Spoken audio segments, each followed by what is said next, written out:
आपल्यासोबत मंत्री नितेश राणे आहे. भाऊ, बांगलादेशी घुसखोरी मोठी एक समस्या आहे आणि राज्यामध्ये जी सर्वाधिक संख्या असल्याचं बोललं जात आहे.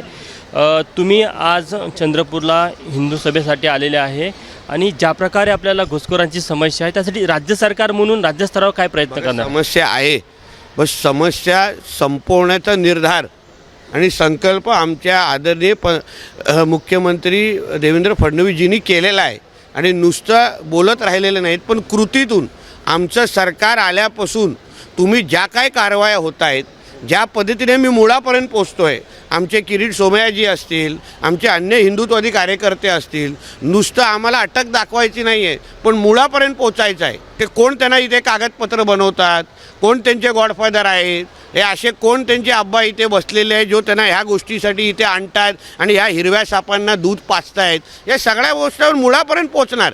एकाही बांगलादेशी आणि रोहिंग्याला आमच्या महाराष्ट्रात ठेवणार नाही.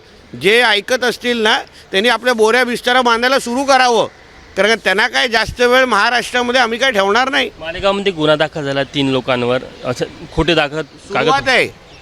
मालेगाववरून सुरुवात आहे. महाराष्ट्रातल्या काही जिल्ह्यामधलं भरपूर माहिती आम्हा लोकांकडे भेटलेली आहे.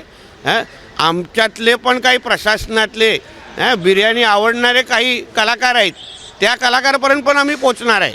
अधिकारी किंवा सरकारीमधली जी लॉबी आहे जी अशा प्रकारे आहेत, कागदपत्र बनतात कसे, कोणाला तरी ती बिर्याणी आवडते म्हणून ते कागदपत्र बनतायत ना, म्हणून त्यांची पण नावं आमच्याकडे आलेली आहेत. येणाऱ्या काळामध्ये बघा तुम्हाला टप्प्याटप्प्याने सगळ्यांचे कार्यक्रम होत असताना दिसतील. पुढील काळात कारवाईचा वेग वाढेल.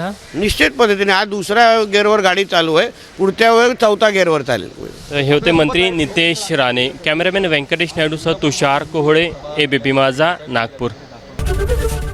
एबीपी माझा, उघडा डोळे बघा नीट.